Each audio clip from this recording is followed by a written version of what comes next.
Il n'y a pas que le malade qui a été entendu, moi aussi j'ai été écoutée.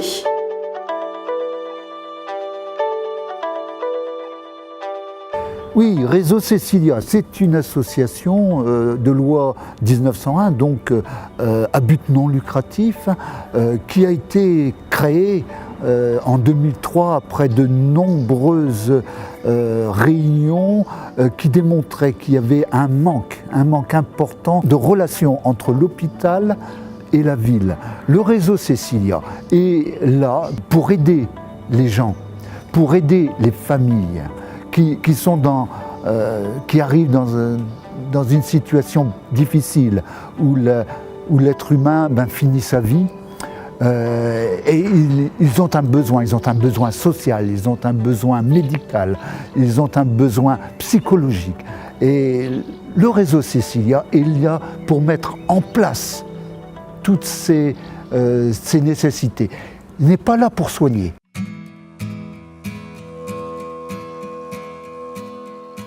Au Réseau Cécilia, on a l'habitude de dire que le rôle de l'assistante sociale, il est un rôle pivot, un rôle charnière. À partir de notre expertise et de tous les dispositifs qu'on peut mettre en place, on aide le patient à mettre en place tous les besoins qu'il a, qui sont relatifs à sa perte d'autonomie. Je pense aux personnes plus âgées. On agit aussi dans la prévention. Mettre en place des dispositifs d'aide, ça veut dire les aider au quotidien dans cette perte d'autonomie. Pour les personnes plus jeunes, la partie sociale elle a un impact primordial puisqu'on est confronté à un arrêt de travail, à des difficultés par rapport aux enfants éventuellement. Dans notre réseau qui constitue 3 antennes, Lens, Soissons, Château-Thierry, dans chaque équipe, vous avez une secrétaire médicale, un médecin coordinateur, vous avez une assistante sociale, vous avez psychologue, voilà. Et tout ce petit monde constitue une équipe pluridisciplinaire. Le rôle du Réseau Cécilia aussi, c'est, comme on vous l'a expliqué précocement, c'est le rôle hôpital-ville, ville-hôpital. C'est une passerelle. C'est pour faire la coordination entre le monde libéral et les institutions ou les EHPAD ou les centres hospitaliers que représentent tous ces organismes. Comment j'ai connu le Réseau Cécilia de prime abord par l'intermédiaire du président, Alain Martin, qui nous a fait une présentation dans une assemblée générale. J'ai également vu, de par les soins palliatifs à l'hôpital, l'efficacité du Réseau Cécilia, dans le sens où je suis allé visiter une personne qui allait bientôt décéder et j'ai vu le soin qui était apporté et tout ce qui pouvait entourer une personne en fin de vie. Donc je me suis dit, comme ma maman était également en fin de vie, et bon, elle ne voulait pas rester aux soins palliatifs à Soissons, mais elle voulait retourner à la maison de retraite. Et là, dès son arrivée à la maison de retraite, j'aurais dit, je voudrais que le Réseau Cécilia puisse la prendre en charge pour sa fin de vie. En fait, donc on a utilisé le Réseau Cécilia, puisque à un moment donné, donc maman souffrait beaucoup, et c'est grâce au Réseau Cécilia qu'on a trouvé la solution, que les médecins traitants ont pu délivrer les produits qui l'ont vraiment soulagée. Et je peux en témoigner puisque j'étais présent quand elle a fermé les yeux. Elle s'est vraiment endormie. Elle n'a vraiment pas souffert.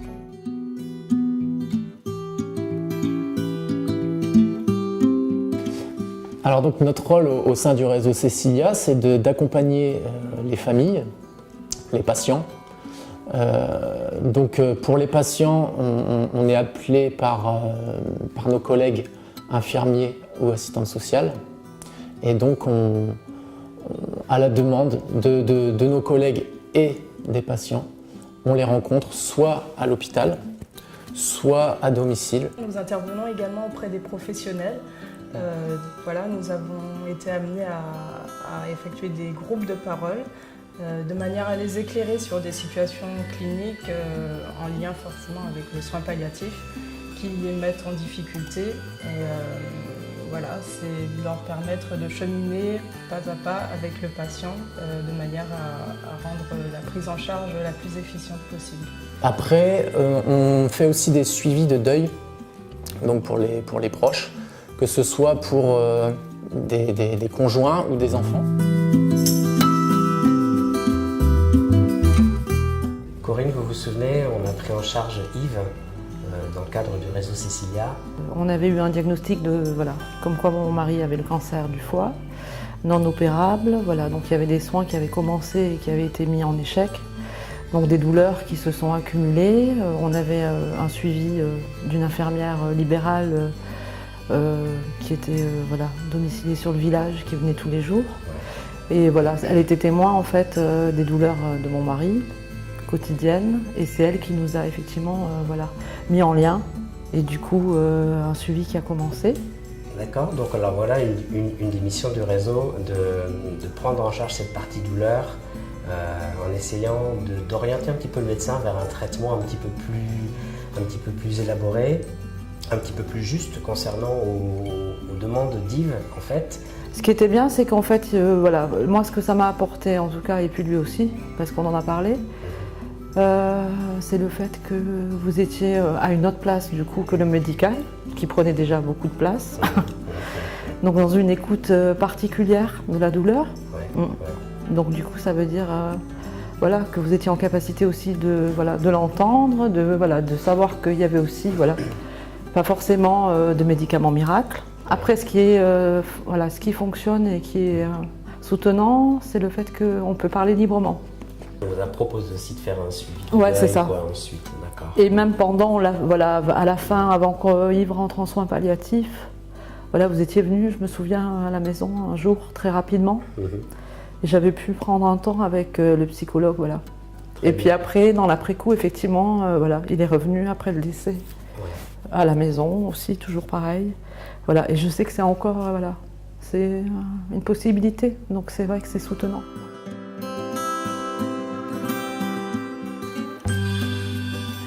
Jean-Clément, en qualité d'un médecin coordonnateur d'appui du réseau, peux-tu nous expliquer ta fonction au sein du réseau?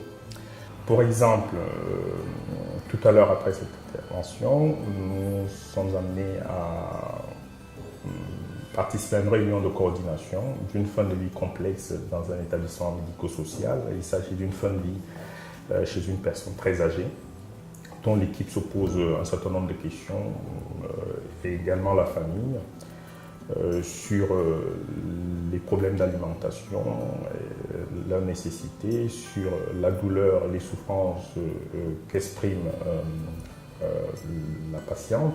Cette réunion regroupe en général le médecin traitant de la patiente, le médecin coordonnateur de l'établissement médico-social avec l'équipe de soins, les membres de la famille et nous, l'infirmier coordinateur du réseau et moi-même, nous participons à cette réunion pour une prise de décision et également le soutien aux équipes et à la famille. Notre travail peut se poursuivre par un suivi et une aide psychologique pour accompagner les équipes, mais également la famille et si besoin est, le patient également et principalement peut être suivi par les psychologues de l'équipe. Ce travail est fait également au niveau des domiciles où nous intervenons la plupart du temps. Nous organisons les retours à domicile avec l'aide des assistantes sociales de l'équipe. Nous accompagnons les équipes au domicile et les familles ainsi que les patients en prenant en charge la plupart des symptômes. Le rôle du médecin coordonnateur, pour parler d'un rôle médical, c'est un conseil sur la prise en charge des symptômes de fin de vie, quel que soit le lieu où le patient se trouve. D'une part, la discussion avec des confrères médecins sur la meilleure stratégie à adopter face à la situation qui nous est présentée. Nous faisons également le lien ville-hôpital parce que certains de nos patients sont pris en charge par l'équipe du réseau déjà parti de l'hôpital, et c'est nous qui organisons le retour à domicile où nous poursuivons le suivi. Ce qui est très important sur les séquences que nous pouvons voir, c'est l'importance du travail en binôme que nous effectuons, que ce soit le médecin coordonnateur d'appui avec l'infirmier coordonnateur, que ce soit le binôme infirmier coordonnateur, l'assistante sociale, que ce soit le binôme médecin assistante sociale, infirmier assistante sociale.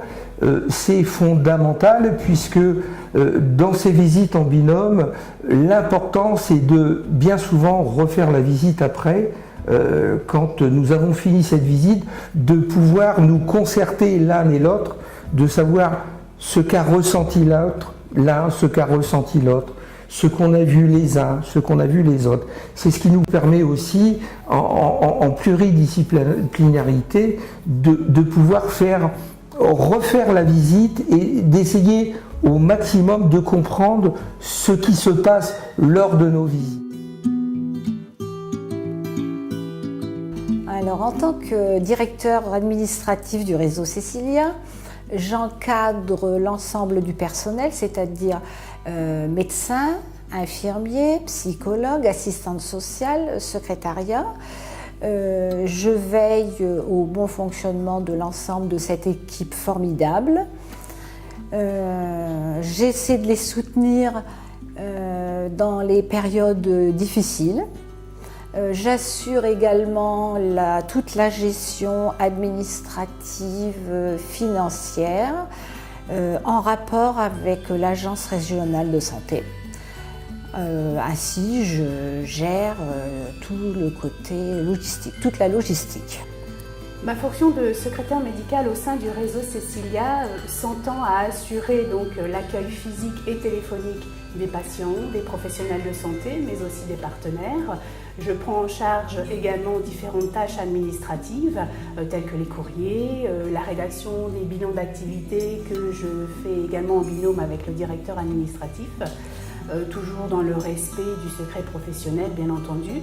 Et quelque chose de très important aussi est de savoir qu'il faut rester une personne authentique, empathique et confraternelle.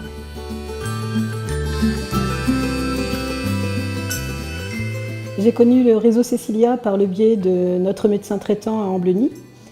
Grâce à lui, on a été mis en relation avec Madame Boutet. Nous avons vu un médecin accompagné d'un psychologue. Et l'accompagnement n'a pas servi uniquement à papa, en fait, qui est parti très peu de temps après. Ça a servi à avoir une épaule sur laquelle se tenir et surtout une oreille qui nous a entendu, nous, la famille.